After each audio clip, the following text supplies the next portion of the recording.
ọma ụmụ ọdịnala Igbo tụtụ ọma aka m bụkwa onye nke gị Ugochi tubelu Oraifite. Abụ m onye mgbasa ozi ọdịnala Igbo. Asị m ka ụbọchị taata mara anyị mma, na-akpọku ụmụ mmụọ niile na-anara oke n'orie ka ha bịa nara oke aja niile ụmụ Igbo ga-achụ n'ala Igbo gbaa gburugburu taa. Gbaa ka ose ndị mgbe orie ya rịwara ya arịrịọ, senti okorie bịakwa yọrọ anyị ayịyọ. Ndị ichie niile abịakwudoro anyị ka anyị dee ude ka anyị pụta ihe. Ndewonu. Isiokwu dị maka ịbịa n'ụbọchị taa bụ ịgba afa. Ka eke mmadụ ga-esi gbaa afa, gbata ezigbo afa ma ọ bụ mmadụ ezigbo nke wee gba afa. E nwere ụzọ dị iche iche esi aja agba afa. Ọ ndị akpọrọ ọlụ, mana ọ bụrụ onye ọbụla akpọrọ ọlụ na-agba afa, maka na ekere ọlụ eke. E nwere ndị dibịa bụ ọlụ ha bụ si inye ọgwụ, nwee ndị ọlụ ha bụ ịgba afa, nwee ndị ọlụ ha bụ ịrụ ọrụ dị iche iche, ọrụ mmụọ dị iche iche. O dipendịrị na the entities of powers ndị nwere ike wee sọmọn wuo ha so na ezumezu mmụọ gị na ha na-alụkọ ọrụ. E nwere ụmụ mmụọ ndị na-eweta ego, nwee ndị na-eweta amamihe, nwee ndị na-eweta nwa, nwee ndị na-ereview ihe zoro ezo.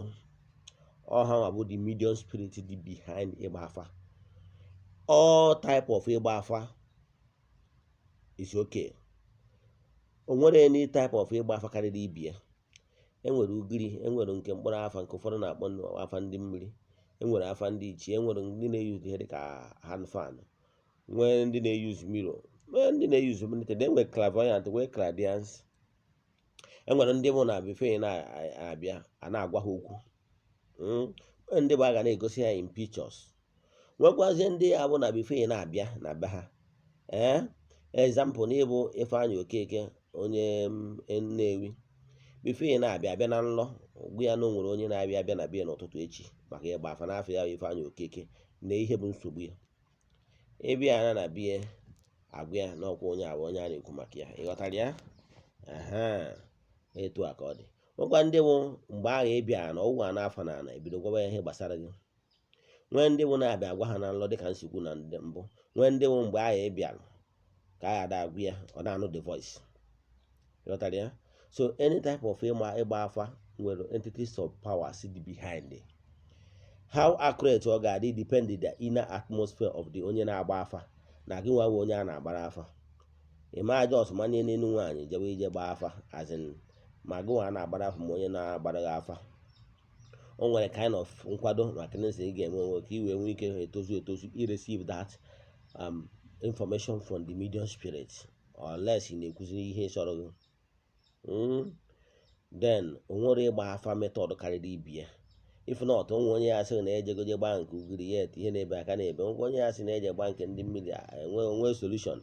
Ngwa ndị ya bụ na ha jere ọ bụrụ onye adịghị eji ihe ọbụla nọọsụ ibi ozi ego ozi. Ịghọtara ya? Ịgba afa niile ewu efu ịgba afa, weda na ị na-agba na ụdị nke ndị ụka ma ị na-eyuzu Baịbụl ma ọ bụ ihe na-ewe afọ is a gift. Ekwuru na ndị ọrụ onye ọrụ bụ onye ọrụ, weda na esi ka ị rụọ n'ụka ma ọ na ka ị rụọ n'ọdịnala. Mana ihe nji alụ n'ọdịnala bụ original. Nghọrị adịrị ya n'ụdị na nsị ụfọdụ ya asị gị ka ya na-alụ ọrụ onye gị ekpere, onye ga-ekpesị na emere gị ekpere ọ na-afọ 40,000 ọ 40,000 nke eji amụ kandụl, mana onye je gị ekpere fasị na ojeze na-azụ je lụọ ọrụ. Ịghọtara ya? So mana m nwere onwe m ma agwa gị ọ bụrụ ọrụ ya alụ maka na ama na nwere ụfọdụ solution ị ka na only solve by ịlụ ya bụ ọrụ. Then ihe m ji ekwuwe maka afa abụ ofu ihe dị ka enweta result. Ihe na-agwa ndị mmadụ wee chi ije gbaa afa, kpee ekpere gwachi gị na ị chọrọ ịgba afa ya, biko ya lead you to the right person ga-enweta deep root of your problem. Ị consult the person, then again gị nwa onwe ha na-esend good thought, good volition ka chi gị nye aka reveal ihe ọbụla bụ ihe zoro ezo n'ihe gbasara ndụ gị. Ịghọtara ya? Ọ ga-enyere gị aka nke ukwuu. Then abịazie na ịgba afa. Ịgba afa bụ ọ bụrụ dibịa niile ya agba afa dịka nsi wee kwu, mana ọ bụrụ na ewu dibịa enwere ike gbabara afa, ihe ọgwa ụmụ mmụọ gị na-asụ enwere ike emechaa enye ya bụ gift. Ịgba afa bụrụ onye ndị dibịa na-eji aka ya echuz. Ana m ekwu ndị akpọrọ maka ịrụ ọrụ a, ọ bụrụ mmadụ ji aka echiwe onwe ya ọzọ. Mana ịgba afa nwere ike bịa adịbụ ụzọ na-agbara ụdị a chọrọ ka ịgba na nlọ ma ọ na yes na nlọ, enwe ike ịgba na nlọ anyị na-afịa. ọ bụ n'ugiri ngwa ndị na-eje agụ ya na akwụkwọ a na-amụkwa ya amụ. O nwere akwụkwọ iyi eje akwụkwọ a na-agwa gị nke a dị etu a nke a dị etu a nke a dị etu a, mana ihe eji kọmpe ọnatarachi. Mana ihe m chọrọ ịkọwa maka ya bụrụ maka ihe m na-achịkọwa na ya bụ na afa niile bụ afa. For you to get result depending on onye na-agbara gị afa na gị nwa na-agbara afa, ịghọtara ya?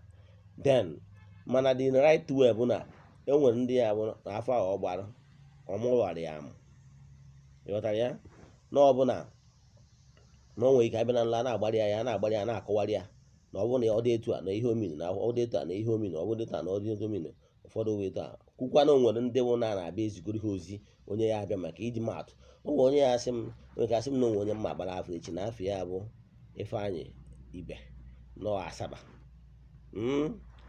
ka onye anwa bi. Enwere ike mpụta na otu mmehie WhatsApp meseji ma onye a bịara abịa afụ m onye ahụ meseji sendị meseji ya na-ebe Ifeanyị Ibe na-ebe onye ya na Asaba, biko na-echọ ka agbara ya afa and afa abịa bịago n'abalị bịa gwa m ma nọ maka ya bụ onye, gwa m ihe bụ nsogbu ya, ịghọtara ya? Then n'etu m nwa si gbawa afa, ana m adụ dibịa, chọbụrụ m na mma alụ ọrụ a mana a na-apịawazi m azụ wee kweta by force. Wee si Abuja nọ wee nata be nna m wee na-arụ ya bụ ọrụ.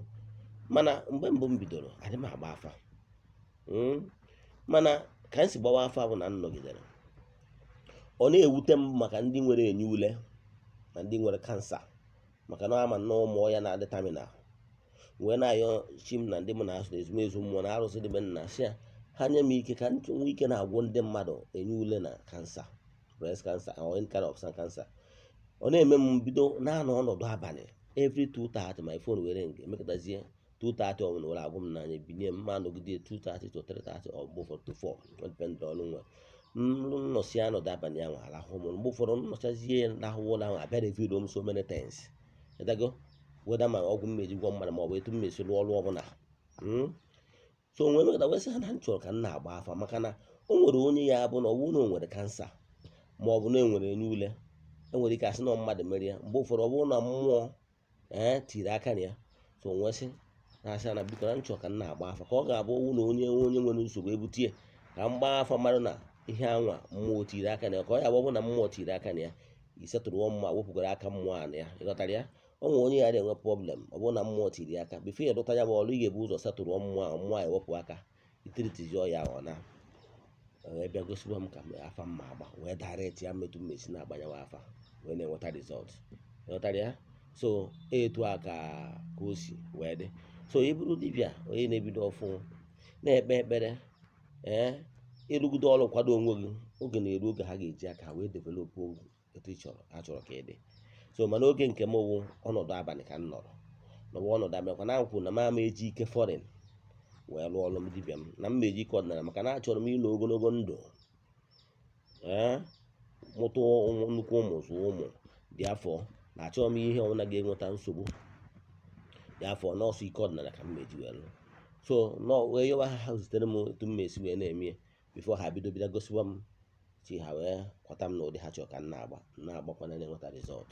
So ihe m na-achịkọwa bụ ọ bụrụ na ị na-egburu chi gị anụ na-ahazi ezumezu mmụọ gị, ya bụrụ na ị chọrọ ịgba afa, mgbe ọ bụrụ iji megide ha, the entities of powers ndị na-adị charge of ịgba afa bịawa closer to you, they will start revealing even the type of asị ya agba. So ihe m na-achịkọwa bụ n'isiokwu m na nwere ụdị afọ ọbụla karịrị ibie, ghọtara na o nwere entities of powers ndị na-ereveal ihe zoro ezo not behind every afa.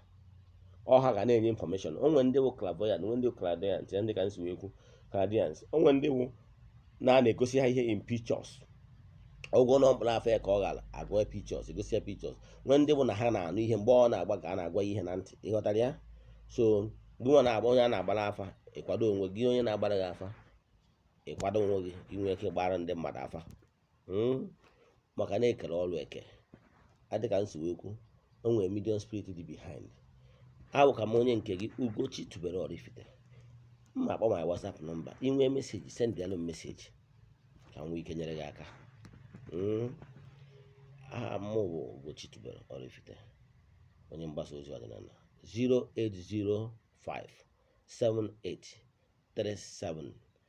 08057837672 Ugochi tubelu.